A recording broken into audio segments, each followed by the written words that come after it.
Assalamualaikum everyone, welcome to my YouTube channel The Magical World of Mathematics।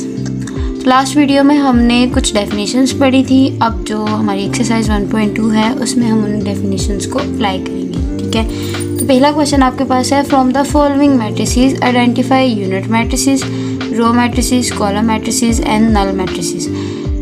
इन सब की definitions मैंने अपनी last video में आपको समझाई थी और उसकी जो लिंक है वो मेरी डिस्क्रिप्शन में आप वहाँ से देख सकते हैं। ठीक है, अगर आपको यहाँ से डायरेक्ट समझ ना आए तो आप वहाँ से देख सकते हो, सारी डेफिनेशंस मैंने एक्सप्लेन की हुई है। तो सबसे पहले उन्होंने हमें कहा हुआ है ए उन्होंने हमें एक मैट्रिक्स दी हुई है जिसमें, और वो मैट्रिक्स है 2x2 की। ठीक है, और उसमें सारी की सारी एंट्रीज जो हैं वो ज़ीरो हैं, और जब सारी एंट्रीज ज़ीरो हों तो ये हमारे पास नल मैट्रिक्स या ज़ीरो मैट्रिक्स को शो करता है।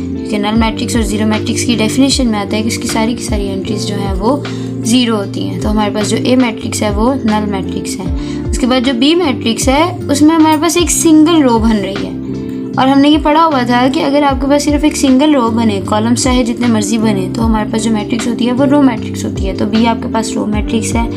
जो सी और एफ है ये दोनों हमारे पास कॉलम मैट्रिसेस हैं, क्योंकि इन दोनों के अंदर हमारे पास एक एक कॉलम बन रहा है। कोई भी ऐसी मैट्रिक्स जिसके अंदर सिर्फ एक सिंगल कॉलम बने वो हमारे पास कॉलम मैट्रिक्स होती है। रोज चाहे उसमें जितनी मर्जी बने, कॉलम जो है वो एक ही होना चाहिए। अब सी और एफ दोनों मैट्रिसेस ऐसी हैं जिसमें सिर्फ एक एक कॉलम बन रहा है। जो हमारे पास डी मैट्रिक्स है वो हमारे पास आइडेंटिटी मैट्रिक्स है, क्योंकि इसकी डायगोनल एंट्रीज 1 है और नॉन डायगोनल एंट्रीज जो हैं वो 0 है। तो ये हमारे पास आइडेंटिटी मैट्रिक्स को शो करता है। और जो ई मैट्रिक्स है ये हमारे पास, ये भी नल मैट्रिक्स है, क्योंकि इसके अंदर जो मैट्रिक्स लिखी, मतलब जो एलिमेंट है, जो हमारे पास इसकी एंट्री है वो 0 है, और 0 शो करता है कि ये नल मैट्रिक्स है। ठीक है, तो ये क्वेश्चन जो है ये ऐसे ही सॉल्व हो सकता है। ये जैसे आपको आपकी डेफिनेशंस को थोड़ा सा याद रखने के लिए सिर्फ आपसे ये क्वेश्चन किया गया।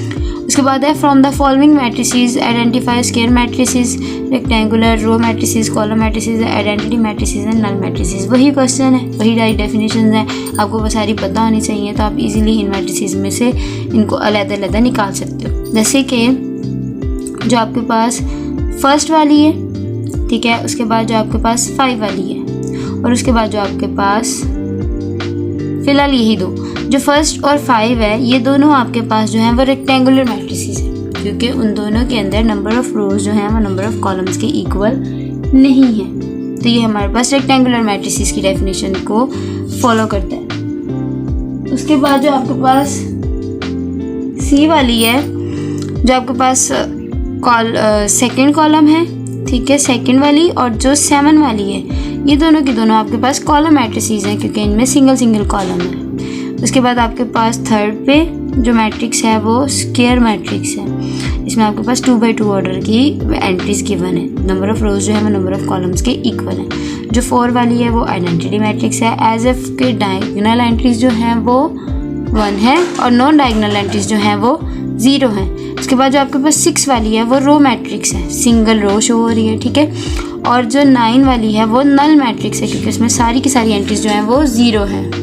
उसके बाद क्वेश्चन नंबर 3 में है, from the following matrices identify diagonal, scalar and unit. और यूनिट को आइडेंटिटी भी कहते हैं, मतलब फिर से आपको डेफिनेशन ही रिकॉल करनी है और आपको उन मैट्रिसेस को आइडेंटिफाई करना है। तो पहले आपके पास जो मैट्रिक्स ए है उसमें आपके पास जो डायगोनल एंट्रीज हैं वहाँ पर सेम नंबर्स लिखे हुए हैं, 4 और 4। तो ये हमारे पास स्केलर की डेफिनेशन को सेटिस्फाई करता है। ठीक है, नॉन एंट्रीज, जो नॉन डायगोनल एंट्रीज है वो 0 है, और जो डायगोनल एंट्रीज है वो सेम नंबर है, तो ये हमारे पास स्केलर की डेफिनेशन आइडेंटिफाई करता है। जो बी मैट्रिक्स है ये आपके पास डायगोनल एंट्रीज है, क्योंकि इसमें जो डायगोनल एंट्रीज हैं, आपके पास डायगोनल मैट्रिक्स है, नॉन डायगोनल एंट्रीज जो हैं वो 0 है, और जो डायगोनल एंट्रीज हैं वो आपके पास नंबर है कोई भी। और डायगोनल मैट्रिक्स की डेफिनेशन में हमें यही कहा जाता है कि कोई भी मतलब नंबर्स हो सकते हैं, बस 0 भी हो सकते हैं, एटलीस्ट कोई एक नंबर डायगोनल में जो है वो नॉन ज़ीरो होना चाहिए, बाकी नंबर डिफरेंट हो सकते हैं। उसके बाद जो आपके पास सी मैट्रिक्स है वो आपके पास आइडेंटिटी मैट्रिक्स है।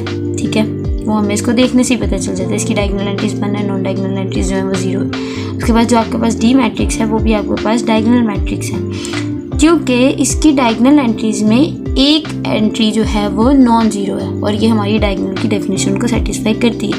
उसके बाद जो आपके पास ई मैट्रिक्स है, अगर हम 5 में से 3 माइनस करें तो 2 बनेगा, और अगर हम 1 + 1 करें तो वो भी 2 बनेगा, यानी कि आपके पास स्केलर मैट्रिक्स की डेफिनेशन को सेटिस्फाई करती है, क्योंकि इसकी डायगोनल एंट्रीज जो हैं वो सेम नंबर्स हैं और नॉन डायगोनल एंट्रीज जो हैं वो 0 हैं, तो ये हमारे पास स्केलर की डेफिनेशन को सेटिस्फाई करती है। जो क्वेश्चन नंबर 4 है, क्वेश्चन नंबर 5 और क्वेश्चन नंबर 6 है, मैं आपको अपनी नेक्स्ट वीडियो में समझाऊंगी। तब तक आप इसको देखें, इसको समझें। कोई क्वेश्चन आप मुझसे पूछ सकते हैं। हमें चैनल को लाइक करें, सब्सक्राइब करें, शेयर करें जितना ज़्यादा हो सकता है, ताकि मैं भी आगे बढ़ सकूं और आप भी आगे बढ़ सकें। Thank you so much.